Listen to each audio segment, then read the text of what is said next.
Salut à tous et bienvenue dans Maths à propos spécial Noël. Quoi de plus logique à Noël que de vouloir faire plaisir à un amateur de whisky en lui mettant une bonne bouteille sous le sapin. Mais encore faut-il savoir quoi lui offrir. Dans ce 10e épisode, je vais vous faire 10 suggestions qui, selon votre budget, vont faire mouche à coup sûr.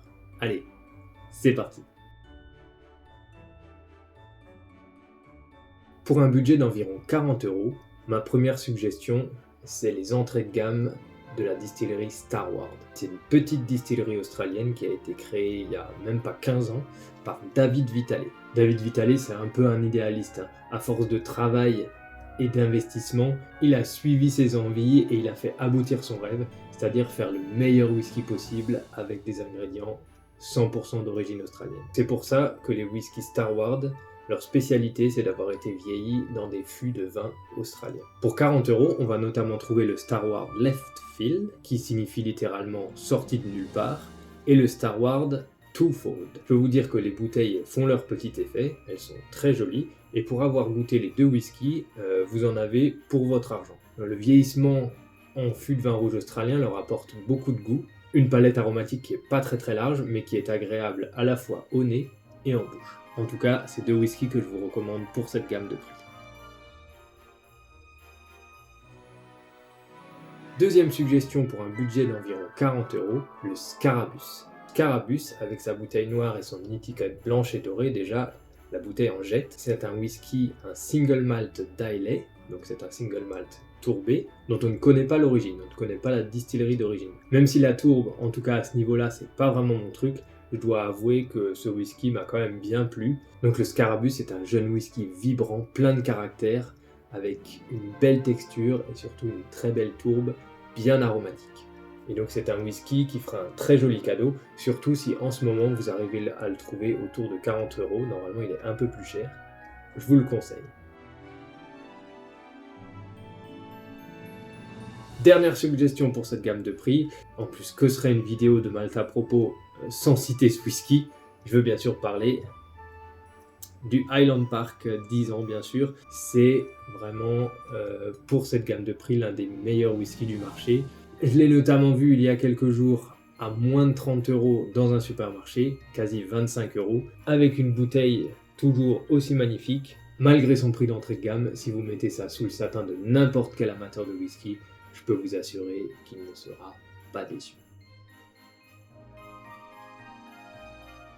Ma première suggestion pour un budget d'environ 60-70€, c'est l'ensemble des whiskies d'entrée de gamme de Compass Box. C'est un embouteilleur indépendant, c'est une maison qui a été fondée par John Glaser en 2000. La spécialité de Compass Box, en fait, c'est les blended malt. C'est des whiskies qui sont élaborés à partir de single malt de plusieurs distilleries et qui sont mélangés ensemble pour trouver un équilibre. Parmi ces whiskies d'entrée de gamme de Compass Box, il y a notamment le Orchard House. Lui, il aura un profil fruité, voilà, il sera axé sur le fruit vraiment. C'est pas pour rien qu'il s'appelle la maison du verger. Toutes les bouteilles de Compass Box ont une étiquette très travaillée, très élégante.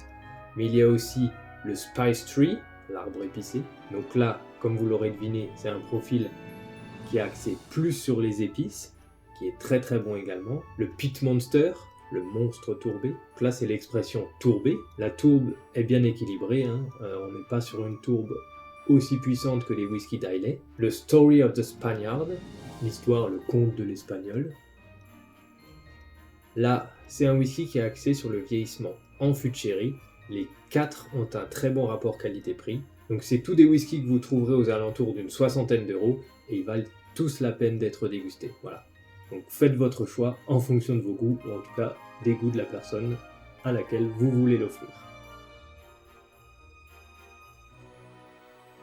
Deuxième suggestion pour un budget d'environ 60€, une des distilleries classiques d'Islay, Bunnahabhain. Aussi compliqué à dire qu'à écrire. Et le whisky que je vous recommande plus particulièrement de cette distillerie, c'est son 12 ans. Donc là, j'ai plus que le tube. À l'intérieur, c'est une bouteille de 18 ans, dont j'ai déjà parlé dans la vidéo précédente. Et je vous ai notamment dit que je préférais le 12 ans au 18 ans. C'est un whisky qui est à la fois doux, chaleureux, mais aussi plein de caractères puissants, complexes, avec une belle texture et une belle longueur en bouche. Je vous en dis pas plus, je vous laisse le découvrir. Et que vous soyez marin ou que vous fassiez n'importe quel autre métier, c'est un whisky qui ne peut pas vous laisser indifférent. Le Bunnahabhain 12 ans, c'est vraiment une valeur sûre à mettre sous le sapin.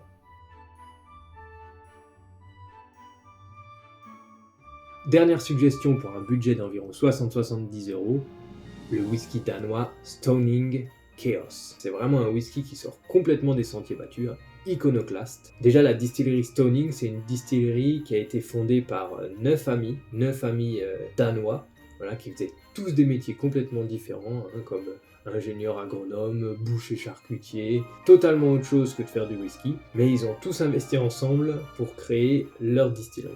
Cette distillerie, elle n'a que quelques années d'existence encore aujourd'hui, mais elle produit déjà de très bons single malt. Elle a une gamme permanente de 3 ou 4 whiskies, dont fait partie le Chaos. C'est le mélange de leurs deux autres expressions.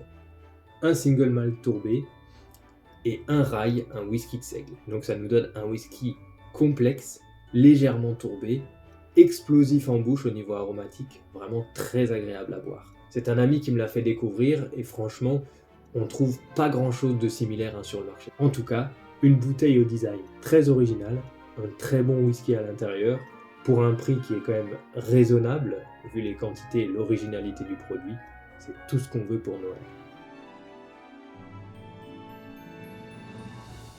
On passe un cran au niveau du budget, là je suis sur un budget maximum de 100 €. La première expression que je vous propose de découvrir à ce prix-là, c'est en fait toutes les expressions d'une seule et même distillerie, encore une toute jeune distillerie dont j'ai déjà pu parler, c'est Waterford. C'est un whisky irlandais qui est vraiment axé sur la notion de terroir. Ces whiskies vont être produits à partir d'orge maltées, mais d'une seule et même ferme. Et ça donne normalement des expressions de whisky qui sont différentes les unes des autres. C'est la preuve que le terroir joue sur le whisky, notamment sur son goût, sur son profil aromatique. Donc je ne vais pas vous recommander un seul whisky de Waterford, je vais vous recommander d'acheter une bouteille de Waterford. Voilà, toutes les bouteilles ont cette même forme, ont cette couleur bleue qui est très design, la bouteille est très jolie, franchement ça fait son effet. C'est sûr, vous allez payer un peu le marketing, vous allez payer un peu le fait que c'est un whisky innovant, une nouvelle distillerie. Il n'empêche que vous aurez à chaque fois une très belle texture. C'est des whiskies qui sont embouteillés invariablement à 50 degrés d'alcool, non colorés, non filtrés, ça va de soi. Donc très belle texture, des goûts très francs, très puissants et surtout un profil aromatique complètement différent de ce qu'on a l'habitude de boire, en tout cas dans de l'écossais, mais même dans de l'irlandais. Très axé sur la céréale, c'est très axé sur le côté maltais. On a quand même ce fruité, ce côté vanille de l'irlandais. Si dans les prochaines années, Waterford, ils laissent vieillir leur whisky, ça va donner des choses exceptionnelles. En tout cas, c'est déjà le moment de découvrir cette distillerie. Deuxième et dernière suggestion pour un budget maximum plutôt autour de 80. Là, on revient sur un grand classique écossais, la distillerie Glenmorangie. Plus particulièrement, le Glenmorangie Alta. Glenmorangie, c'est une des distilleries par lesquelles j'ai découvert le whisky. J'ai goûté pas mal de leurs expressions. Et le Alta, ça reste une de mes préférées. La spécificité de ce whisky, c'est qu'il a été élaboré à partir de levure sauvage. En général, le whisky, pour la fermentation de l'orge, on utilise de la levure industrielle, c'est beaucoup plus simple à trouver et beaucoup plus simple également à utiliser. Mais là, c'est de la levure sauvage qu'ils ont fait se développer exprès à partir du terroir Glenmorangie. C'est ça le côté un peu savant fou de cette histoire. Ils savaient pas du tout si ça allait marcher, ils savaient pas du tout, mais ils l'ont fait quand même, voilà, pour essayer. Et finalement, ils ont vraiment bien fait. On a un whisky qui sort un peu du lot au niveau de la gamme Glenmorangie, qui est plus puissant que ce qu'on a l'habitude d'avoir avec un whisky Glenmorangie. Mais là, on est sur un whisky au goût plus tranché, même s'il est quand même assez complexe. C'est un profil de whisky, encore une fois, qu'on n'a pas l'habitude de boire. Un goût assez indéfinissable, très agréable. Un côté levure de bière quand même qui ressort, alors on ne sait pas si c'est vraiment dans notre tête ou si c'est vraiment le profil aromatique du whisky. Mais voilà, c'est un whisky puissant, il y a de la céréale, le côté maltais, le côté orange amer, le côté caramel très puissant, voilà. C'est un whisky qui a une belle texture, une belle longueur en bouche. C'est un whisky que je vous recommande vraiment de goûter, en plus la bouteille est très belle encore une fois. Donc le Glenmorangie Alta.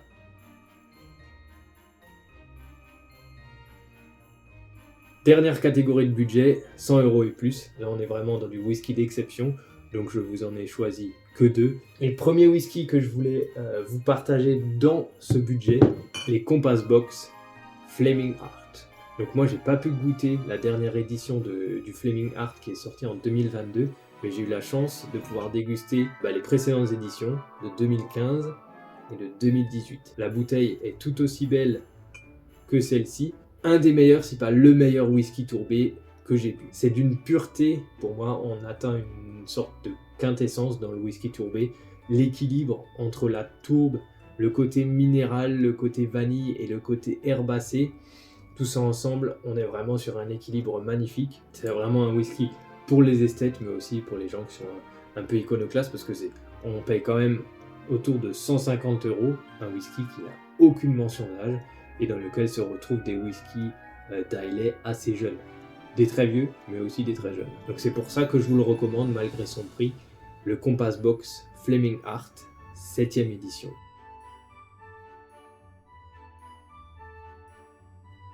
Dernière expression dont je voulais vous parler dans ce budget un peu crazy de plus de 100 €, toute la gamme des whiskies Octomore. Les whiskies Octomore, ils sont connus pour être les whiskies les plus tourbés du monde. Donc un niveau de tourbe normal entre guillemets pour un whisky très tourbé d'Islay, c'est un 50-60 ppm. Donc ppm en fait c'est l'unité de mesure du niveau de tourbe d'un whisky.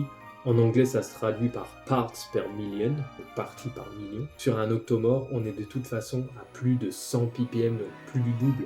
Et ils ont fait des Octomores qui arrivaient à 200 ppm. Le côté encore savant fou de ce whisky, c'est qu'on a beau être sur des whiskies qui sur le papier, en théorie, sont ultra tourbés, et la tourbe ne sera pas du tout dominante dans le profil aromatique. On est sur des whiskies bruts de fût, assez jeunes, qui n'excèdent jamais les 12 ans d'âge, mais toujours un équilibre, une très grande complexité aromatique. Octomore en fait c'est une gamme de la distillerie Bruichladdich, c'est une distillerie très très dure à prononcer, et qui, un peu comme Waterford, accorde énormément d'importance à la notion de terroir et à la céréale dans la composition de ces whiskies. Il faut vraiment les goûter parce que c'est une expérience unique d'avoir un Octomore en bouche. Par contre, vous ne pourrez plus rien boire derrière. Il va vous recouvrir le palais pour si longtemps et avec une telle force qu'après, il est inutile de vouloir déguster un autre whisky, ce sera peine perdue. Je suis sûr qu'il y en a encore certains parmi vous qui sont sceptiques avec ce niveau de tourbe, ce niveau d'alcool.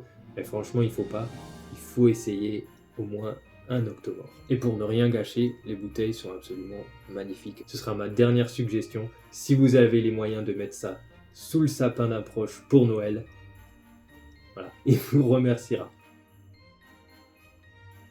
Voilà, c'est tout pour aujourd'hui. J'espère que vous aurez apprécié ce Malte à propos spécial Noël. J'espère qu'il vous aura donné des idées de cadeaux à offrir, à mettre sous le sapin pour l'amateur de whisky de votre entourage. Moi j'ai pris beaucoup de plaisir à faire cette vidéo, à partager ces trouvailles avec vous. Comme je le dis toujours, le whisky c'est du partage, les fêtes aussi. Passez tous de très belles fêtes en famille, avec vos proches, faites-vous plaisir. Je vous dis à bientôt pour un nouvel épisode de Malte à propos en 2023. En attendant, comme toujours, portez-vous bien. Ciao.